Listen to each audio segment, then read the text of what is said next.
ഞാനതൊക്കെ വീഡിയോ എടുത്ത് താഴോട്ട് വന്നപ്പോഴത്തേനും പിള്ളേരെല്ലാവരും ഓൾറെഡി പൂളിൽ ഇറങ്ങിയിട്ടുണ്ട്. അപ്പച്ചൻ്റെ ബർത്ത്ഡേ അപ്പച്ചൻ എല്ലാ വർഷവും കേക്കൊക്കെ കട്ട് ചെയ്ത് ആഘോഷിക്കാറുണ്ട്. അപ്പോൾ പുള്ളിക്കാരനാണ് നമ്മളെ കൊണ്ടുപോയത്. അപ്പോൾ നമ്മൾ ആദ്യം പോയത് വാഴച്ചാലിലോട്ടാണ്. ഇവിടെ ഒരുപാട് കുരങ്ങന്മാരുണ്ട് കേട്ടോ. ഞങ്ങൾ തിരിച്ചു വന്നപ്പോഴത്തേനും ഞങ്ങളുടെ കാറിൻ്റെ മുകളിലൊക്കെ നിറച്ച് കുരങ്ങന്മാർ ഇരിപ്പുണ്ടായിരുന്നു. സത്യം പറഞ്ഞാൽ ഞങ്ങൾ വിചാരിച്ചിട്ടില്ല ഇത്രയും മീനെ കിട്ടും, ഇത്ര വലിപ്പമുള്ള ഒരു മീനെ കിട്ടും എന്നുള്ളത്. കുട്ടികൾക്കും ഒക്കെ സേഫായിട്ട് ഇറങ്ങാൻ പറ്റുന്ന ഒരു സ്ഥലം നോക്കിയിട്ട് ഞങ്ങൾ അവിടെ പോയിട്ട് ഒരു 2 മണിക്കൂർ സ്പെൻഡ് ചെയ്തു കേട്ടോ. Hi hello, welcome back to another video. ഇന്നത്തെ വീഡിയോ ഉണ്ടല്ലോ, ഞങ്ങൾ ചാലക്കുടിയിൽ ഗ്രീൻ ട്രീസ് എന്ന് പറയുന്ന ഒരു റിസോർട്ടിലാണ് കേട്ടോ. ഞാനും എൻ്റെ ചേട്ടനും അനിയനും അവരുടെ ഫാമിലിയും എല്ലാവരും ഉണ്ട്. ഒരു 2 ദിവസം ഒന്ന് അടിച്ചു പൊളിക്കാനായിട്ട് വന്നതാണ്. ഞാൻ അധികം വീഡിയോയിൽ പരിചയപ്പെടാത്ത 2 പേരെ ഇന്ന് പരിചയപ്പെടുത്തി തരാം കേട്ടോ. ഇതാണ് എൻ്റെ അപ്പച്ചൻ, ഇതാണ് അമ്മച്ചി. അപ്പച്ചൻ്റെയും അമ്മച്ചിയുടെയും ബർത്ത്ഡേ മെയ്യിലായിരുന്നു കേട്ടോ. അപ്പോൾ അപ്പച്ചന് മെയ് 30 80 വയസ്സായി. അമ്മച്ചിക്ക് മെയ് 9 75 വയസ്സുമായി. അപ്പം അങ്ങനെ 2 പേരുടെയും കൂടി ബർത്ത്ഡേയും കൂടി ഒന്ന് സെലിബ്രേറ്റ് ചെയ്യാമെന്ന് വെച്ചിട്ടാണ്. ഫാമിലി മൊത്തമായിട്ട് കൂടുന്ന സമയം വളരെ കുറവാണ്. എന്തെങ്കിലും ഫങ്ഷൻസോ കാര്യങ്ങളോ ഒക്കെ ഉണ്ടെങ്കിൽ ആരുടെങ്കിലും വീട്ടിലൊക്കെ ആയിരിക്കും. അപ്പോൾ ആ വീട്ടിലുള്ള ആൾക്കാർക്ക് ഒട്ടും റെസ്റ്റ് എടുക്കാനൊന്നും സമയം കിട്ടില്ല. അപ്പോൾ ഇന്ന് ഇപ്രാവശ്യം ഞങ്ങളെല്ലാവരും കൂടി പ്ലാൻ ചെയ്തിട്ട് ഇങ്ങനെ വേറൊരു സ്ഥലത്താക്കാം എന്ന് വിചാരിച്ച് 2 പേർക്കും വരാൻ എളുപ്പമുള്ള സ്ഥലം നോക്കി സെലക്ട് ചെയ്തതാണ് കേട്ടോ. ഇതോ ഞങ്ങളിങ്ങോട്ട് വന്ന വഴിയൊക്കെ നല്ല ഭംഗിയായിരുന്നു കേട്ടോ കാണാനായിട്ട്. ഞങ്ങൾ എറണാകുളത്ത് നിന്ന് വരുമ്പം നമുക്ക് അങ്കമാലിയിൽ നിന്ന് തിരിഞ്ഞിങ്ങോട്ട് വരാനായിട്ട് എളുപ്പമാണ് കേട്ടോ. 1.5 മണിക്കൂർ കൊണ്ടൊക്കെ എത്തും. തൃശ്ശൂരിൽ നിന്ന് വരുന്നവരാണെന്നുണ്ടെങ്കിൽ ചാലക്കുടി എത്തുന്നതിന് മുമ്പും തിരിഞ്ഞ് ഈ വഴിയിലോട്ട് എത്താൻ പറ്റും. അപ്പോൾ ഞങ്ങൾക്ക് 2 പേർക്കും എളുപ്പത്തിൽ എത്താൻ പറ്റുന്ന ഒരു സ്ഥലം നോക്കിയിട്ടാട്ടോ ഞങ്ങളിത് ചൂസ് ചെയ്തത്. ഇതാണ് ഞാൻ പറഞ്ഞ ആ റിസോർട്ടിൻ്റെ ഒരു ഫ്രണ്ട് ഏരിയ എന്ന് പറയുന്നത്. റിസപ്ഷൻ ഏരിയ ഇങ്ങനെയാണ് വരുന്നത്. നിറയെ ബാമ്പുവും ഒക്കെ ആയിട്ട് നല്ലൊരു ആംബിയൻസ് ആയിരുന്നു കേട്ടോ. മുളകൾ ഒത്തിരി ഉണ്ടായിരുന്നു, പല ടൈപ്പിലുള്ളത് ഉണ്ടായിരുന്നു. അതായത് ഇങ്ങനെ അധികം പൊക്കത്തിൽ വളർന്നു പോകാത്ത ടൈപ്പും ഒക്കെ ഉണ്ടായിരുന്നു. ഞങ്ങളവിടെ ചെല്ലുമ്പം തന്നെ അപ്പച്ചനും അമ്മച്ചിയൊക്കെ നേരത്തെ വന്ന് ഇരിപ്പുണ്ടായിരുന്നു കേട്ടോ. ഒരു അരമണിക്കൂറിന് മുമ്പ് അവരെത്തിയിട്ടുണ്ടായിരുന്നു. ഞങ്ങളും കൂടി എത്തിയപ്പോഴത്തേനും പിന്നെ എല്ലാവരും റൂമിലോട്ട് വേഗം പോയി. പിള്ളേരെല്ലാവരും ഭയങ്കരമായിട്ട് വെയിറ്റ് ചെയ്തിരിക്കുമായിരുന്നു പൂളിൽ ചാടാൻ വേണ്ടിയിട്ട്. നമുക്ക് ഈ റിസോർട്ട് ഉണ്ടല്ലോ, അത്യാവശ്യം കുറച്ചൊരു ഏരിയ ഉണ്ട്. ഒരു 3-4 പൂള് തന്നെയുണ്ട് കേട്ടോ. അപ്പം എന്ന് പറഞ്ഞാൽ ഒരുപാട് സ്ഥലമൊന്നുമല്ല. ഇതിപ്പോൾ നിങ്ങൾ കാണുന്നത് ഞങ്ങളുടെ റൂമിൽ നിന്നുള്ള ഒരു വ്യൂ ആണ് കേട്ടോ. നമ്മുടെ റൂമൊന്നും അവർ അപ്ഗ്രേഡ് ചെയ്ത് തന്നിട്ടുണ്ടായിരുന്നു. അപ്പം മുകളിൽ ഭാഗത്തായിട്ടായിരുന്നു ഒരു റൂം ഉണ്ടായിരുന്നത്. അവിടെ നിന്ന് നോക്കുമ്പം ഇത് കണ്ട് ഒരു കുഞ്ഞു വെള്ളച്ചാട്ടമുണ്ട്. അതിൻ്റെയൊക്കെ ഒച്ച നല്ലപോലെ ഞങ്ങളുടെ റൂമിലോട്ട് കേൾക്കുന്നുണ്ടായിരുന്നു. ഈ റൂമിന് ഇങ്ങനെ ഒരു പ്രൈവറ്റ് പൂളും പിന്നെ ഇങ്ങനെ പുറത്ത് ഇങ്ങനെ ഇരിക്കാനുള്ള ചെയറും അങ്ങനത്തെ കാര്യങ്ങളും ഒക്കെ ഉണ്ടായിരുന്നു. ഒരു പ്രൈവറ്റ് സ്പേസ് പോലെ ഉണ്ടായിരുന്നു. ബെഡ്റൂമുകൾക്ക് വലിയ വ്യത്യാസമൊന്നും ഉണ്ടായിരുന്നില്ല കേട്ടോ. അതായത് ഒരു സിറ്റിംഗ് ഏരിയയുടെ ഒരു പോർഷൻ മാത്രം കൂടുതലുണ്ടാവും, അത്ര വ്യത്യാസമേ ഉണ്ടായിരുന്നുള്ളൂ ബാക്കി സാധാരണയുള്ള റൂമുകളിൽ നിന്നും കേട്ടോ. എനിക്ക് താഴത്തെ റൂമും ഇഷ്ടമായിട്ടുണ്ടായിരുന്നു. ഞങ്ങൾ ഒരു ദിവസം മാത്രമേ ഈ റൂമിൽ നിന്നുള്ളൂ കേട്ടോ. 2ാമത്തെ ദിവസം ഞങ്ങൾ താഴോട്ട് ഷിഫ്റ്റ് ആക്കണം എന്നും പറഞ്ഞിട്ട് അവിടെ പോയി അവിടെയാണ് കേട്ടോ 2ാമത്തെ ദിവസം നിന്നത്. പിന്നെ സാധാരണ എല്ലാ റൂമിലും ഉണ്ടാകുന്ന മാതിരിയുള്ള സൗകര്യങ്ങളും കാര്യങ്ങളും എല്ലാം ഉണ്ടായിരുന്നു. ഒരു ഫുൾ ലെങ്ത് മിറർ ഉണ്ടായിരുന്നു. അത് ചിലപ്പോൾ കാണാറില്ല കേട്ടോ. ഞാനതൊക്കെ വീഡിയോ എടുത്ത് താഴോട്ട് വന്നപ്പോഴത്തേനും പിള്ളേരെല്ലാവരും ഓൾറെഡി പൂളിൽ ഇറങ്ങിയിട്ടുണ്ട്. എല്ലാവരും അതിനു വേണ്ടിയാണ് വന്നത് തന്നെ. ഒപ്പം എൻ്റെ അനിയനും കൂടെ ഇറങ്ങിയിട്ടുണ്ടായിരുന്നു. ഒരു ഈവനിങ് ഒരു 3 മണി 4 മണി ആ സമയമൊക്കെ ആയ കാരണം കാപ്പിയൊക്കെ കുടിച്ച് എല്ലാവരും അതിൻ്റെ ചുറ്റും തന്നെ ഇരുന്നു. കാരണം അന്നത്തെ ദിവസം ഞങ്ങൾ മാത്രമേ ഉണ്ടായിരുന്നുള്ളൂ, വേറെ ആൾക്കാരൊന്നും ഉണ്ടായിരുന്നില്ല കേട്ടോ. അപ്പോൾ അത് കാരണം ഞങ്ങളെല്ലാവരും പുറത്ത് തന്നെ ചെയറിട്ട് അതിൻ്റെ ചുറ്റും അങ്ങിയിരുന്നു. ഞാൻ കുറച്ച് അപ്പുറത്തോട്ടൊക്കെ ഒന്ന് മാറി അവിടെയൊക്കെ ആ സ്പേസും കാര്യങ്ങളൊക്കെ ഉള്ളതൊക്കെ നേരത്തെ നമ്മൾ ആ ഒരു വെള്ളച്ചാട്ടം കണ്ടില്ലേ, അതൊക്കെ വന്ന് വീഴുന്നത് ഒരു പാറമട പോലത്തെ ഒരു കുളം പോലെയുള്ള ഒരു സ്പേസിലാണ് കേട്ടോ. അവരവിടെ മീനുണ്ട്, നമുക്കിവിടെ ഫിഷിങ്ങൊക്കെ ഉള്ളതാണ്. ഈ സ്പേസിൽ പോയി നിന്ന് കുറേ നേരം അവിടെ താഴെ നിറയെ മീനുണ്ട്. അപ്പോൾ അതിങ്ങനെ കുറേ നേരം നോക്കി നിന്നു. അവിടെ ഇരുന്ന് കുറച്ച് നേരം ഊഞ്ഞാലാടി കുറേ നേരം. അപ്പോഴത്തേനും കുട്ടികളെല്ലാവരും കയറി അവരെല്ലാവരും കുളിച്ച് വൃത്തിയായി നീറ്റായി. കുറച്ച് പേര് പ്ലേ ഏരിയയിലൊക്കെ കളിക്കാനൊക്കെ പോയി. പിന്നെ കുറച്ച് പേര് ഇതിലൊക്കെ നടപ്പുണ്ടായിരുന്നു കേട്ടോ. പിന്നെ ഇവർ ആണുങ്ങൾ കുറച്ച് പേര് വൈകുന്നേരം ഈവനിങ് ആണ് കേക്ക് കട്ടിംഗ് ഒക്കെ പ്ലാൻ ചെയ്തിട്ടുണ്ടായിരുന്നത്.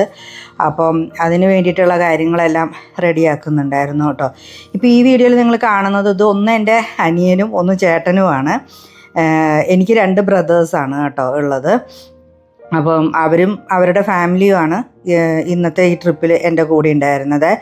നമ്മൾ 2 കേക്കാണ് പറഞ്ഞത്, 2 പേരുടെ ബർത്ത്ഡേ ഉണ്ടല്ലോ, അതുകൊണ്ട് 2 കേക്ക് പറഞ്ഞു. അപ്പച്ചന് 80ാമത്തെ വയസ്സും അമ്മച്ചിക്ക് 75ഉമാണ് ഉള്ളത്.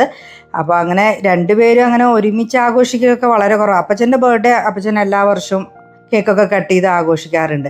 അമ്മ ഡേറ്റ് പോലും ഞങ്ങളോട് പറഞ്ഞിട്ടില്ല. ഈ അടുത്താണ് അമ്മയുടെ ബർത്ത്ഡേയുടെ ഡേറ്റ് തന്നെ ഞങ്ങൾ അറിഞ്ഞത് കേട്ടോ. അമ്മ അങ്ങനെ പറയാറേ ഇല്ല, അങ്ങനത്തെ ഒരാളാണ്. അമ്മയ്ക്ക് അങ്ങനെ ബർത്ത്ഡേ ഒന്നും സെലിബ്രേറ്റ് ചെയ്യുന്നൊന്നും വലിയ താല്പര്യമുള്ള ആളൊന്നുമല്ല.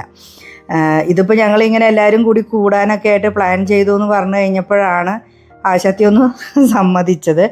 രാത്രി ആയി കഴിഞ്ഞപ്പോഴത്തേനും പിന്നെ ഞങ്ങൾ എല്ലാവരും പൂളിലിറങ്ങി, അമ്മ ഇറങ്ങി, ഞാൻ ഇറങ്ങി, കുറേ നേരം അതിനകത്ത് കിടന്ന് പിന്നെ രാത്രി ഡിന്നർ കഴിക്കാനായിട്ട് പോയി കേട്ടോ. ഇതാണ് ഈ ഒരു റിസോർട്ടിൻ്റെ ഒരു ഡൈനിങ് ഏരിയ ഒക്കെ ആയിട്ട് വരുന്നത്. ഇവിടെ തന്നെ നമ്മൾ ബ്രേക്ക്ഫാസ്റ്റും കാര്യങ്ങളും എല്ലാവരും സെറ്റ് ചെയ്യുന്നതും കേട്ടോ. ഡിന്നറിന് ഇവിടുത്തെ ഫുഡ് ഉണ്ടല്ലോ നല്ല ടേസ്റ്റ് ഉണ്ടായിരുന്നു. നമ്മൾ 3 നേരവും ഇവിടുന്ന് തന്നെയാണ് ഫുഡ് കഴിച്ചത്. പുറത്തുനിന്നൊന്നും നമ്മളൊന്നും ഓർഡർ ചെയ്യുകയോ ഒന്നും ചെയ്തില്ല. എല്ലാ ഫുഡും നല്ല ടേസ്റ്റ് ഉണ്ടായിരുന്നു കേട്ടോ. വൈകുന്നേരം ഫ്രൈഡ് റൈസും മിക്സഡ് നൂഡിൽസ്, പിന്നെ എന്താണ് ചില്ലി പ്രോൺസ്, ചില്ലി ചിക്കൻ, അങ്ങനെയുള്ള കുറേ കാര്യങ്ങളൊക്കെ ആയിരുന്നു. പ്രത്യേകിച്ച് ഒരു തവ പൊറോട്ട ഉണ്ടായിരുന്നു, അതും നല്ല അടിപൊളി ടേസ്റ്റ് ആയിരുന്നു കേട്ടോ. ബ്രേക്ക്ഫാസ്റ്റിൻ്റെ സ്പ്രെഡാണ് ഇപ്പോൾ കാണുന്നത്. അത് നമ്മൾ സാധാരണ എല്ലായിടത്തും കാണുന്നത് പോലെ തന്നെ കുറേ കാര്യങ്ങളൊക്കെ ഉണ്ടായിരുന്നു. ഒരുപാടല്ല. ഇപ്പം ദോശ, ചമ്മന്തി, സാമ്പാർ, പിന്നെ പൂരി, കടലക്കറി, പിന്നെ ബ്രെഡ് ടോസ്റ്റ് ചെയ്യാനുള്ള സൗകര്യങ്ങൾ, ജാമ്, ബട്ടർ, അങ്ങനത്തേത്, കുട്ടികൾക്ക് വേണ്ടിയിട്ട് ചോക്കോസ്, പാല്, അങ്ങനത്തെ സാധനങ്ങൾ, ഈ വക ഐറ്റംസുകളെല്ലാം ഉണ്ടായിരുന്നു കേട്ടോ. നമുക്ക് പിന്നെ അവർ പറയുകയാണെന്നുണ്ടെങ്കിൽ ഓംലെറ്റൊക്കെ ഉണ്ടാക്കി തരും, അത് ഫ്രഷായിട്ട് തന്നെ തരും. അങ്ങനെ ആയിരുന്നു. എനിക്ക് ഇൻട്രസ്റ്റിംഗ് ആയിട്ട് തോന്നുന്നത് അവലും പഴമൊക്കെ ഉണ്ടായിരുന്നു. അപ്പോൾ ഞാൻ അവലും പഴമൊക്കെ എടുത്തിട്ടാണ് രാവിലെ കഴിച്ചത് കേട്ടോ. ഇത് കഴിഞ്ഞിട്ട് നമ്മളൊന്ന് പുറത്ത് പോകാനായിട്ട് പ്ലാൻ ചെയ്തിട്ടുണ്ട്. അതിരപ്പള്ളി വാഴച്ചാൽ അവിടെയൊക്കെ ഒന്ന് പോയി വരണം എന്നാണ് പ്ലാൻ ചെയ്തിട്ടുണ്ടായിരുന്നത്. നമ്മളെ കൊണ്ടുപോകാനായിട്ട് ഒരു ഗൈഡ് ഉണ്ടായിരുന്നു കേട്ടോ. അത് ഈ റിസോർട്ടിൻ്റെ ആൾക്കാർ തന്നെ ഏർപ്പാടാക്കുന്ന, അവിടെ തന്നെ വർക്ക് ചെയ്യുന്ന ഒരു പുള്ളിക്കാരനാണ്. അപ്പോൾ പുള്ളിക്കാരനാണ് നമ്മളെ കൊണ്ടുപോയത്. അപ്പോൾ നമ്മൾ ആദ്യം പോയത് വാഴച്ചാലിലോട്ടാണ്. അതിരപ്പള്ളിയിലൊക്കെ ഞങ്ങൾ പോകുന്നത് ഇത് അതിരപ്പള്ളി വഴിയാണ് അങ്ങോട്ട് എത്തുന്നത്. പക്ഷെ അവിടെയൊക്കെ നല്ല തിരക്കായിരുന്നു. അപ്പം നമ്മൾ ആദ്യം പോയത് ഇങ്ങോട്ടാണ്. ഞാനിവിടെയൊക്കെ പണ്ട് വന്നിട്ടുണ്ട് കേട്ടോ. കുഞ്ഞിലൊക്കെ സ്കൂളിൽ നിന്നൊക്കെ ട്രിപ്പ് വന്നപ്പോഴൊക്കെ വന്നിട്ടുണ്ട്. പിന്നെ ഫാമിലി ആയിട്ടും വന്നിട്ടുണ്ട്. അന്ന് പക്ഷേ ഇങ്ങനെയൊരു കമ്പി കെട്ടിയിട്ട് ഇങ്ങനെ വെച്ചിട്ടൊന്നുമില്ല. തീരെ ഒരു 4-5 പഠിക്കുന്ന ടൈമിലാണ് കേട്ടോ. സാധാരണ ഇവിടെ ഓഗസ്റ്റ് മാസങ്ങളിലാണ് നല്ലോണം വെള്ളം ഉണ്ടാകുന്നതെന്നാണ് കേട്ടോ ഗൈഡ് പറഞ്ഞത്. നല്ല പതഞ്ഞ് ഈ പാറയൊന്നും കാണത്തില്ല, അതുപോലെ നല്ല ഫോഴ്സിന് വെള്ളം വരും. അതാണ് അപ്പോൾ ആ സമയത്താണ് ഏറ്റവും കാണാനായിട്ട് ഭംഗി എന്നാണ് പുള്ളിക്കാരൻ പറഞ്ഞത്. ഞങ്ങൾക്ക് എല്ലാവർക്കും ഈ ഒരു ടൈമിലാണ് ലീവും കാര്യങ്ങളും എല്ലാം കിട്ടിയത്. എല്ലാവരും വർക്കിംഗ് ആണ്. അപ്പോൾ അത് കാരണം കൊണ്ട് അവരുടെ എല്ലാം ഒഴിവ് നോക്കിയിട്ട്, സത്യം പറഞ്ഞാൽ സ്കൂൾ തുറന്നതിന് ശേഷം കുട്ടികളൊക്കെ ലീവ് എടുത്തിട്ടാണ് ഞങ്ങൾ ഈ ട്രിപ്പ് പ്ലാൻ ചെയ്തത് കേട്ടോ. അവിടെ നിന്ന് ഞങ്ങൾ പിന്നെ അതിരപ്പള്ളിയിൽ കയറിയില്ല കേട്ടോ. അതിരപ്പള്ളിയിൽ കയറാതെ നേരെ ചാർപ്പ എന്ന് പറയുന്ന ഒരു വാട്ടർഫോൾ ഉണ്ട്. ഇത് നമ്മൾ അങ്ങോട്ട് പോയ വഴിക്ക് തന്നെയായിരുന്നു കേട്ടോ. പോയ സമയത്ത് നല്ല തിരക്കായിരുന്നേ. തിരിച്ചു വന്നപ്പോൾ കുറച്ച് തിരക്ക് കുറവുണ്ടായിരുന്നു, എന്നാലും ആവശ്യത്തിന് ആൾക്കാരുണ്ടായിരുന്നു കേട്ടോ. നല്ല ഫോഴ്സാണ്, വെള്ളം നല്ല ഇതിൽ വരുന്നുണ്ട്. ഇതിൻ്റെ അടുത്തായിട്ട് ഇങ്ങനെ ഒരു വളഞ്ഞൊരു ബ്രിഡ്ജും കൂടി അവർ ചെയ്ത് വെച്ചിട്ടുണ്ട്. ഇതൊക്കെ ഞാൻ ആദ്യമായിട്ടാണ് കേട്ടോ കാണുന്നത്. അപ്പം അതിൻ്റെ പുറത്ത് കയറി നിന്നിട്ട് ഫോട്ടോസ് എടുക്കാനും ഒക്കെ നല്ലതാണെന്ന് ഗൈഡ് പറയുന്നുണ്ടായിരുന്നു. ഞങ്ങൾ ചെന്ന സമയത്ത് അവിടെ മിലിറ്ററിയുടെ ആരൊക്കെയോ വന്നിട്ടുണ്ടായിരുന്നു. അവരെന്തൊക്കെയോ കാര്യങ്ങളൊക്കെ ചെക്ക് ചെയ്യെടുക്കുകയും ഒക്കെ ചെയ്യുന്നുണ്ടായിരുന്നു. ഞാൻ നല്ലൊരു വ്യൂ കിട്ടാൻ വേണ്ടിയിട്ട് ആ ഒരു പാലത്തിൻ്റെ മുകളിൽ കയറി നിന്നിട്ട് വീഡിയോസ് എടുത്തത് കേട്ടോ. പിന്നെ അധികം താമസിക്കാണ്ട് ഞങ്ങൾ അവിടെ നിന്ന് പോയി. ഇതിവിടെ ഒരുപാട് കുരങ്ങന്മാരുണ്ട് കേട്ടോ. ഞങ്ങൾ തിരിച്ചു വന്നപ്പോഴത്തേനും ഞങ്ങളുടെ കാറിൻ്റെ മുകളിലൊക്കെ നിറച്ച് കുരങ്ങന്മാർ ഇരിപ്പുണ്ടായിരുന്നു. ഞങ്ങൾ തിരിച്ചു പോരുന്ന വഴിക്ക് ഒരു സ്ഥലത്ത് എത്തിക്കഴിഞ്ഞ് കഴിഞ്ഞപ്പം ഞാൻ പറഞ്ഞല്ലോ ഒരു ഗൈഡാണ് നമ്മളെ കൊണ്ടുപോയതെന്ന്. പുള്ളിക്കാരൻ വണ്ടി നിർത്തി അവിടെ നിൽക്കുമായിരുന്നു പുള്ളിക്കാരൻ. അപ്പം ഞങ്ങളും വണ്ടി നിർത്തിയപ്പം പറഞ്ഞു ശബ്ദം ഉണ്ടാക്കാതെ ഇറങ്ങി വരികയാണെങ്കിൽ ഒരു കൂട്ടം മാനിനെ കാണിക്കാം എന്ന് പറഞ്ഞു. ഈ ഒരു ഏരിയയിൽ എപ്പോഴും ആ ഒരു കൂട്ടം മാനുണ്ടാവും, പുള്ളിമാൻ. എന്നാണ് പറഞ്ഞത്. അപ്പം ഞാൻ എൻ്റെ ക്യാമറയൊക്കെ എടുത്ത് പയ്യെ ഒച്ച ഉണ്ടാക്കാതെ ഇങ്ങനെ സൈലൻ്റായിട്ട് വന്ന് കാണാൻ പറ്റുമെന്ന് ഞാൻ ഒരിക്കലും പ്രതീക്ഷിച്ചിട്ടില്ല കേട്ടോ. പക്ഷെ അവിടെ ഒരു കൂട്ടം ഉണ്ടായിരുന്നേ. അതിൻ്റെ അകത്ത് ഒരെണ്ണമാണ് മെയിലുണ്ടായിരുന്നെന്ന് തോന്നുന്നു. ഇവർക്ക് നമ്മുടെ ഒരു കുഞ്ഞനക്കം കേട്ടാൽ പെട്ടെന്ന് വിറ്റങ്ങൾ പോവുമേ. അതുകൊണ്ട് അയാൾ പറഞ്ഞു ഭയങ്കര ഒച്ച ഉണ്ടാക്കാതെ വരണമെന്ന്. നമ്മുടെ കൂടെയാണെങ്കിൽ നിറച്ച് പിള്ളേരുമാണ് ഉള്ളത്, അവർ ഒച്ച ഉണ്ടാക്കാതെ ഇരിക്കുമോ. അത് കാരണം കൊണ്ട് ആ ശബ്ദമൊക്കെ കേട്ടപ്പോഴേ കുറച്ച് കഴിഞ്ഞപ്പോൾ അവരങ്ങ് ആ പുല്ലിൻ്റെ ഉള്ളിലോട്ട് അങ്ങ് കയറിപ്പോയി കേട്ടോ. ഈ ഒരു മാനിന് മാത്രമേ ആ കൂട്ടത്തിൽ കൊമ്പുണ്ടായിരുന്നുള്ളൂ കേട്ടോ. മറ്റുള്ള മാനുകൾക്കൊന്നും കൊമ്പുണ്ടായിരുന്നില്ലേ. അവിടെ നിന്ന് ഞങ്ങൾ നേരെ തിരിച്ച് റിസോർട്ടിലേക്ക് വന്നു കഴിഞ്ഞിട്ട് ഫിഷിങ്ങിന് നിന്നു കേട്ടോ. ഫിഷിങ് ഏറ്റവും ഇഷ്ടമുള്ളത് എൻ്റെ മോനാണ്. ഇപ്പം അയാൾ ആ ചൂണ്ടയിൽ കോർത്തതുണ്ടല്ലോ, ഈ പനയുടെ കായ ഉണ്ടല്ലോ, എണ്ണപ്പനയുടെ അതാണ്. അത് പഴുത്തത് നോക്കി എടുത്തിട്ട് ചൂണ്ടയിൽ കോർത്ത് ഇങ്ങനെ ഇടുക ചെയ്തത്. സത്യം പറഞ്ഞാൽ ഞങ്ങൾ വിചാരിച്ചിട്ടില്ല ഇത്രയും മീനെ കിട്ടും, ഇത്ര വലിപ്പമുള്ള ഒരു മീനെ കിട്ടും എന്നുള്ളത്. ആ കുളത്തിൽ ഒത്തിരി മീനുണ്ട്, പക്ഷേ ഇത്രയും വലിപ്പമുള്ള മീനുണ്ട് എന്നുള്ളത് അതിനെ നമ്മൾ ചൂണ്ടയിൽ കിട്ടിയപ്പോഴാണ് മനസ്സിലായത്. നല്ല വലിയൊരു മീൻ. ഈ മീൻ എന്തോ ഒരു പേരൊക്കെ പറഞ്ഞു കേട്ടോ, ഞാനത് മറന്നുപോയി. ഞങ്ങൾ ഇതിനെ കുക്ക് ചെയ്യാനോ അല്ലെങ്കിൽ ഇങ്ങോട്ട് വീട്ടിലോട്ട് കൊണ്ടുവരാനോ ഒന്നും പ്ലാൻ ഉണ്ടായിരുന്നില്ലേ. അപ്പോൾ അത് കാരണം കൊണ്ട് പിടിച്ചു കഴിഞ്ഞപ്പോഴേ അയാൾ ചോദിച്ചു, ഞങ്ങൾ ചോദിച്ചു ഈ പിടിക്കുന്ന മീനൊക്കെ എന്ത് ചെയ്യും എന്ന് ചോദിച്ചു. അപ്പോൾ പറഞ്ഞു നിങ്ങൾക്ക് ആവശ്യമില്ല എന്നുണ്ടെങ്കിൽ അതിനപ്പം തന്നെ കൊളുത്തെടുത്തിട്ട് തിരിച്ചതിലോട്ട് തന്നെ ഇട്ടാൽ മതി. ഞാൻ ചോദിച്ചു അത് സർവൈവ് ചെയ്യുമോ എന്ന് ചോദിച്ചപ്പോൾ പറഞ്ഞു ആ സർവൈവ് ചെയ്തോളും, കുഴപ്പമില്ല, ഇവിടെ എപ്പോഴും ചെയ്യുന്നതാണ് എന്ന് പറഞ്ഞു. അപ്പോൾ ഞങ്ങൾ പിടിച്ച മീൻ അപ്പം തന്നെ വേഗം തിരിച്ച് അതിനോട്ട് തന്നെ ഇട്ടു കേട്ടോ. അത് കഴിഞ്ഞ് പിന്നെ മോനും പുള്ളിക്കാരനും, ബാക്കി പിള്ളേർക്കൊന്നും വലിയ ഇൻട്രസ്റ്റ് ഉണ്ടായിരുന്നില്ല. മോനും പുള്ളിക്കാരനും നിന്ന് പിന്നെയും കുറേ മീനിനെയൊക്കെ പിടിച്ചിട്ടുണ്ടായിരുന്നു, ഒരു 3-4. ഇത് ഈ കുഞ്ഞു കുഞ്ഞു മീനുകളൊക്കെ ഫിലോപ്പിയാന്ന് തോന്നുന്നു, അങ്ങനത്തെ മീനെയൊക്കെ പിടിച്ചിട്ടുണ്ടായിരുന്നു. ഞാൻ പറഞ്ഞില്ലേ ഈ കുളത്തിൽ നല്ലോണം മീനുണ്ട്, ഇതൊരു വളർത്തുന്നതാണ്. അപ്പോൾ ഇതിൻ്റെ അകത്ത് ഈ ആഴം കൂടിയ ഭാഗത്ത് വലിയ വലിയ ഫിഷുകളുണ്ടായിരുന്നു കേട്ടോ.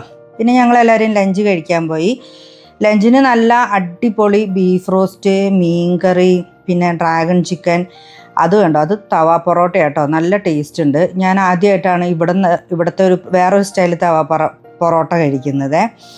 നല്ല തേങ്ങാച്ചോറും ഒക്കെ ഉണ്ട്. അത് കഴിഞ്ഞ് ഞങ്ങൾ ഈവനിങ്ങിന് ഒരു പുഴയിൽ കുളിക്കാനായിട്ട് പോയി കേട്ടോ. അതായത് ഈ റിസോർട്ടിൻ്റെ അടുത്തുനിന്ന് വാക്കബിൾ ഡിസ്റ്റൻസിലുള്ള ഒരു സ്ഥലമാണ്. നമ്മളെ ഗൈഡ് തന്നെയാണ് കേട്ടോ കൊണ്ടുപോയത്. കുട്ടികൾക്കും ഒക്കെ സേഫായിട്ട് ഇറങ്ങാൻ പറ്റുന്ന ഒരു സ്ഥലം നോക്കിയിട്ട് ഞങ്ങൾ അവിടെ പോയിട്ട് ഒരു 2 മണിക്കൂർ സ്പെൻഡ് ചെയ്തു കേട്ടോ. ഇത് നമ്മൾ ഗൈഡൊക്കെ കൊണ്ടുവേണം കേട്ടോ ഇതുപോലെയുള്ള സ്ഥലങ്ങളിൽ പോകാനായിട്ട്. സേഫായിട്ടുള്ള സ്ഥലം നോക്കിയിട്ട് വേണം ഇറങ്ങാനായിട്ട്. അങ്ങനെ അവിടെ പോയി ഒരു 2 മണിക്കൂറൊക്കെ സ്പെൻഡ് ചെയ്ത് കഴിഞ്ഞിട്ട് പിന്നെ ഞങ്ങൾ നേരെ വേഗം നമുക്ക് നടന്ന് തന്നെ തിരിച്ചിങ്ങ് കയറിപ്പോരാം കേട്ടോ. തിരിച്ച് നമ്മൾ റിസോർട്ടിലേക്ക് എത്തി.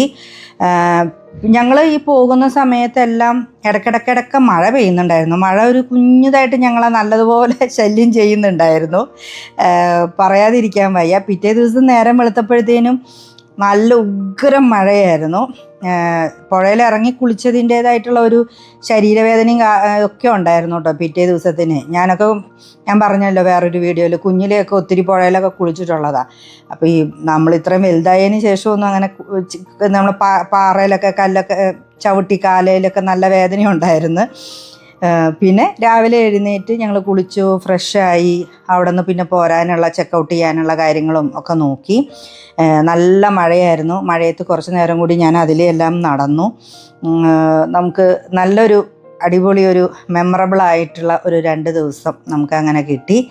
അപ്പം ഇതൊരു കുഞ്ഞു വീഡിയോ ആണ് കേട്ടോ. ഞങ്ങളൊരു സ്ഥലത്ത് പോയതിൻ്റെ ഒരു കുഞ്ഞൊരു വീഡിയോ ഞാൻ എടുത്ത് കിട്ടുന്നേ ഉള്ളൂ. മാക്സിമം കാര്യങ്ങൾ ഞാൻ ഇതിൻ്റെ അകത്ത് കാണിക്കാനായിട്ട് ശ്രമിച്ചിട്ടുണ്ട്. ഒരുപാട് കാണിക്കാൻ ലെങ്ത്തിലെടുക്കാൻ നിന്നാൽ നിങ്ങൾക്കും ബോറടിക്കും. അതുകൊണ്ടാണ് വേഗം ഷോർട്ടായിട്ട് ഞാനിത് കട്ട് ചെയ്തത്. വീഡിയോ ഇഷ്ടപ്പെട്ടിട്ടുണ്ടെങ്കിൽ ലൈക്ക് ചെയ്യുക, ഷെയർ ചെയ്യുക, സബ്സ്ക്രൈബ് ചെയ്യാത്ത ആൾക്കാർ സബ്സ്ക്രൈബ് ചെയ്യുക. അപ്പോൾ അടുത്ത നല്ല നല്ല വീഡിയോസുമായിട്ട് നമുക്ക് കാണാം. ബൈ.